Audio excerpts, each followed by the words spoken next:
Assalamualaikum warahmatullahi wabarakatuh. Innal hamdalillah nahmaduhu wa nasta'inuhu wa nastaghfiruh wa na'udzu billahi min syururi anfusina wa min sayyiati a'malina may yahdihillahu fala mudhillalah wa may yudhlilhu fala hadiyalah.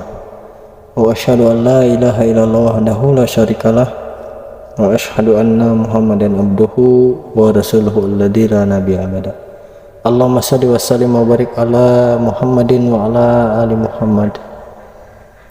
Hadirin yang berbahagia, tentang rezeki di dalam kehidupan kita. Kadang yang kerja keras belum tentu mendapatkan rezeki yang banyak, dan kadang yang kerja sedikit pun belum tentu mendapatkan rezeki yang sedikitnya. Karena sesungguhnya sifat rezeki adalah mengejar, bukan dikejar. Rezeki akan mendatangi, bahkan akan mengejar, hanya kepada orang yang pantas untuk didatangi. Maka pantaskanlah dan patutkanlah diri ini untuk pantas didatangi atau bahkan dikejar oleh rezeki. Dan inilah hakikat dari ikhtiar. Lalu setiap dari kita telah ditetapkan oleh Allah Subhanahu wa taala rezekinya masing-masing, sendiri-sendiri.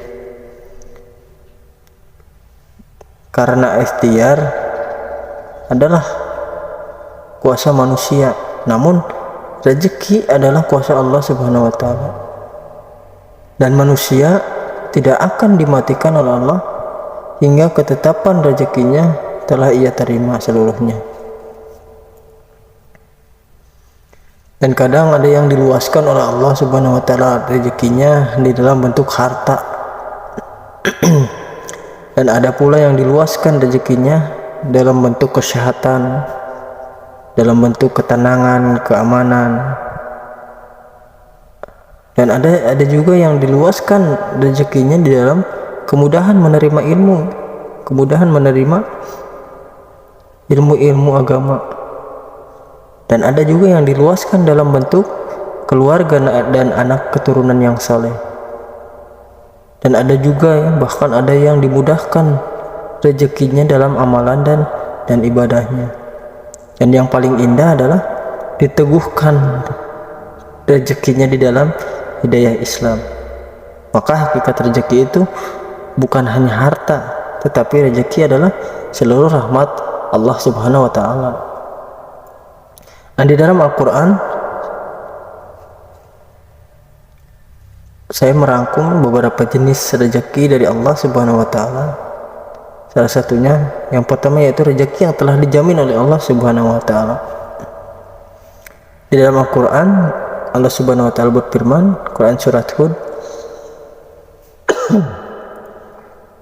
"Wa ma min dabatin fil ardi illa Allahi rizquha wa ya'lamu mustaqarraha wa mustaudaha kullu fi kitabim mubin."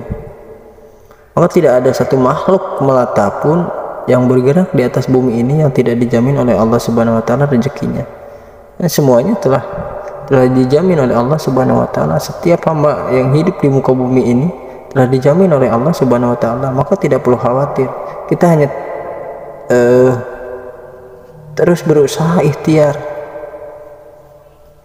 Ini dalil tentang ketetapan rezeki yang Allah jamin. Lalu yang kedua, rezeki karena usaha. Dalam surat An-Najm Allah Subhanahu wa taala berfirman, "Wa alaisa lil insani illa ma sa'a." Maka tidaklah manusia mendapatkan apa-apa kecuali apa yang dikerjakannya. Dan ini dalil tentang rezeki itu sesuai dengan apa yang kita kerjakan.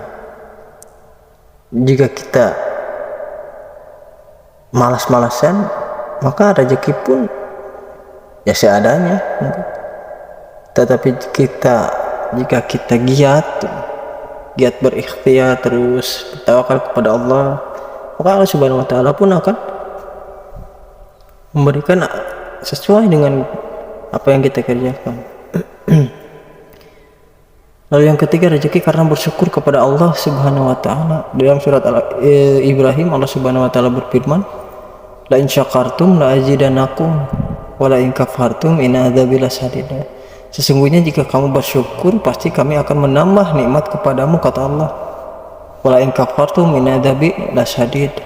Tapi jika kamu kufur, maka ingat azabku, kata Allah, sangat pedih. Maka kita harus pandai-pandai bersyukur. Bersyukur dengan Allah memberikan nikmat kepada kita. Jika kita bersyukur, maka Allah pun akan menambah nikmat kepada kita. Tetapi jika kita kufur terhadap nikmat yang Allah berikan kepada kita, maka adab Allah pun akan segera mungkin ya. Maka ajab Allah sangat pedih jika kita kufur terhadap nikmat yang Allah berikan. Lalu yang keempat, yaitu rezeki yang tidak terduga, rezeki yang tak terduga. Dalam Al-Quran surat At-Talaq, Allah Subhanahu wa taala berfirman, wa may yattaqillaha yaj'al lahu makhraja wa yarzuqhu min haitsu la yahtasib. Maka barang siapa yang bertakwa kepada Allah, niscaya Allah akan menjadikan baginya jalan keluar dan memberinya rezeki dari arah yang tidak disangka-sangka. Lalu yang kelima, rezeki karena istighfar kepada Allah Subhanahu wa taala. Di dalam Al-Qur'an surat Nuh, Allah Subhanahu wa taala berfirman, faqultu astaghfiru rabbakum innahu kana ghafara. Maka aku berkata kepada mereka, mohonlah ampunan kepada Tuhanmu, sungguh Dia Maha Pengampun. Yursilis samaa alaikum midrara. Niscaya Allah akan menurunkan hujan yang lebat dari langit kepadamu dan memperbanyak harta. Lalu yang keenam, rezeki karena menikah. Dalam Al-Quran Allah Subhanahu wa taala berfirman, surat An-Nur, wa ankihul ayama minkum wasolihin min ibadikum wa imaikum iyakunu fuqara'a yughnihimullahu min fadli wallahu wasi'un alim. Dan nikahkanlah orang-orang yang masih memujang di antara kamu dan juga orang-orang yang layak menikah dari hamba-hamba sahayamu yang laki-laki maupun perempuan. Jika mereka miskin, Allah akan memberi kemampuan kepada mereka dengan karunia-Nya. Dan Allah Maha luas pemberiannya, lagi maha mengetahui. Jadi yang belum menikah, jangan takut kita tidak ada rezeki. Padahal Allah Subhanahu wa taala telah menjamin ya rezekinya. Ini dalil-dalil tentang rezeki di dalam Al-Quran ini. Kita harus iman kepada Al-Quran. Allah Subhanahu wa taala telah menjamin rezeki kita semua. Jangan kita takut apabila kita menikah, tidak takut apabila kita menikah nanti kita takut tidak dapat menafkahi dan lain sebagainya. Berarti iman kita dipertanyakan kembali. Lalu yang ketujuh, rezeki karena anak. Wala taqtulu auladakum khasyata imlaq nahnu narzuqukum wa iyyakum inna qatlahum kana qit'an kabira. Dan janganlah kamu membunuh anak-anakmu karena takut miskin. Kamilah yang memberi rezeki kepada mereka dan sungguh kepadamu. Maka membunuh mereka itu sungguh suatu dosa yang sangat besar. Jadi jangan takut karena kita mempunyai anak, kita takut tidak diberi rezeki oleh Allah Subhanahu wa taala. Ini janji Allah di dalam Al-Quran. Jadi jangan takut rezeki karena anak. Allah yang memberi rezeki ya kepada kita semua. Perkuat iman kita. Lalu yang terakhir, rezeki karena sedekah. Dalam Al-Quran surat Al-Baqarah, Allah Subhanahu wa taala berfirman, "Mangdalladzi yuqridullaha qardan hasanan fayudaifahu lahu ad'afan katsirah wallahu yaqbidu wa yabsutu wa ilaihi turja'un." Maka barang siapa yang meminjami Allah dengan pinjaman yang baik, maka Allah melipat gandakan ganti kepadanya dengan banyak. Allah menahan dan melapangkan rezeki, dan kepadanya lah kamu dikembalikan. Jadi jangan takut ketika kita bersedekah, kita takut miskin, kita takut kekurangan. Tidak, ini janji Allah Subhanahu wa taala. Barang siapa yang meminjami Allah dengan pinjaman yang baik, maka Allah akan melipat gandakan gantinya. Jadi kita harus percaya, kita harus beriman terhadap dalil-dalil ayat-ayat Allah Subhanahu wa taala ini di dalam Al-Qur'an. Perkuat iman kita, perkokoh iman kita. Mungkin itu saja yang dapat saya sampaikan. Allahu a'lam bishawab. Assalamualaikum warahmatullahi wabarakatuh.